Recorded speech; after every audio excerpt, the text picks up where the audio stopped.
this beautiful plant, whose name I will place in the information below so you can check it out, is a very cool Asian plant. It's the first time I've ever seen this plant that weeps. Do you see those droplets coming out from the center of the plants? This plant weeps like drops of sap out of itself.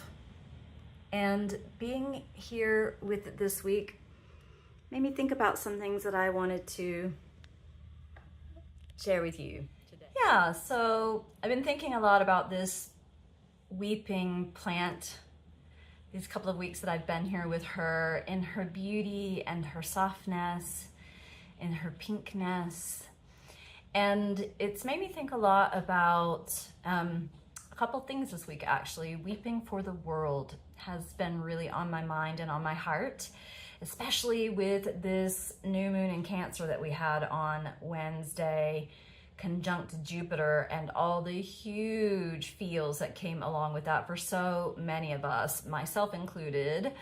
For me, I really did just dive into that Cancer vibe on Wednesday by going deep in and getting very, very, very quiet. And actually here in Scotland, even though it's late June, sitting next to the fire and contemplating this beautiful weeping plant. And yeah, just noticing all the big feels that were really up for me this week. And I think for a lot of us, with what's happening in our world and the heartbreak of that, and the weariness that comes along with ongoing sustained heartbreak. Those of us who feel deeply, those of us who are really paying attention, those of us who have such tremendous compassion for others in our world, this is a hard time to be navigating on our planet. And it's not the first hard time, for sure. We've seen others in our lifetime, but we know about history that this is how corrupt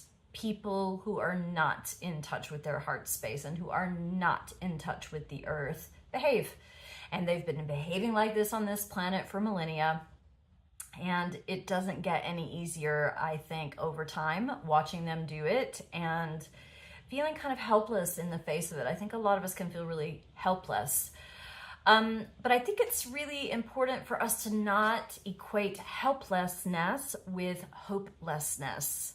I was reading a study this week, a new study, about the most important emotional state that we can be in. And for a long time, we've really been touting happiness, right? And for a long time before that, the big wave was gratitude. And we know that both of those things are important and that we want to stay close to the feelings of those things and do everything we can to generate those feelings. But this study was very, very interesting. It was saying that if we look at happiness as an experience, an emotion, a feeling in the now, like this thing that is happening is making me feel happy, or this thing that I'm eating or enjoying in some way is making me feel happy, or this moment that I'm sharing with this other person is making me feel happy.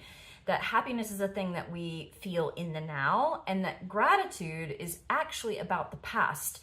I feel grateful for, this home that I'm in right now. Well, I came into this home in the past. I feel grateful for my daughter being in my life. Well, she came into my life in the past. I feel grateful for things that have already happened. But hope is about the future. And this study was kind of proclaiming that it's actually the more important of those three things. It's really important that we have hope. And that hope helps us get out of bed in the morning. It helps us keep going when things are trying. It helps us feel like there's something worth living for when we hope, when we focus on the future, of things that could still come, of things that might happen. So those are some things I've been contemplating this week as I've been with this weeping plant and feeling all the deep feels in myself too, and my own weeping about the things that are heartbreaking for me in watching our world right now, But what's also true for me is that I am always hopeful. And I've always been that way. I've always been a very optimistic person. And I feel like that hope really gets me through a lot in my life and has gotten me through a lot in my life. So yeah, I just had some feelings to share that with you today. And so for those of you who already lean into gratitude or have your gratitude lists or your gratitude practices, or maybe even this is just a good reminder for you to do those things that you know about them, but you don't necessarily practice them all the time. And for those of you who've been on the happiness wave and maybe haven't been experiencing happiness in your life, or at least can look back and see times when you did, I would like to encourage you or offer to you that you can add hope to that as well, and hopefulness. Because what can we hope for out of what's going on right now? I think we can hope for more people, like the tipping point of people finally saying enough. We've had enough of this. We've had enough of this warring. We've had enough of this fighting. We've had enough of this infighting. Enough. And that when we get to the tipping point of people who say enough, then change can really start to happen. And we can continue, it's already happening, breaking down all of those structures that keep holding all of that stuff in place. And we can continue to build the new structures that are coming into form and start putting new people in positions of power in our governments and in our countries. That when enough of us say enough already, then change can happen. And I am hopeful that we're on our way there, and that this next round of what's happening is an indicator. It's a push towards that tipping point of enough people saying enough. So that's my hopefulness for this week, and my hope for our hearts to continue to open and open. Those of us who already have our hearts open, those of us who are holding the light for others to come to, and all of the people who are waking up right now with all the light flooding onto our planet. I'm hopeful for them. I'm hopeful that they're going to really find that place inside of themselves that wants to join in to the people who are already in the movement of, we've had enough of that. We've had enough of this.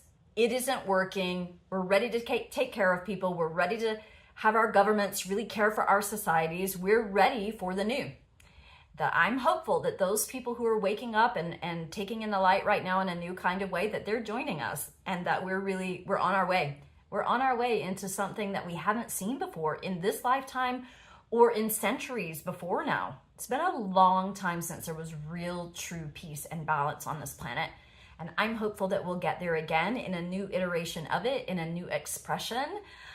So I just wanted to share those feelings with you today and those thoughts with you today, that maybe that can inspire a little hope in you as well. Okay, dear ones, until next time, from my heart to yours, blessed be.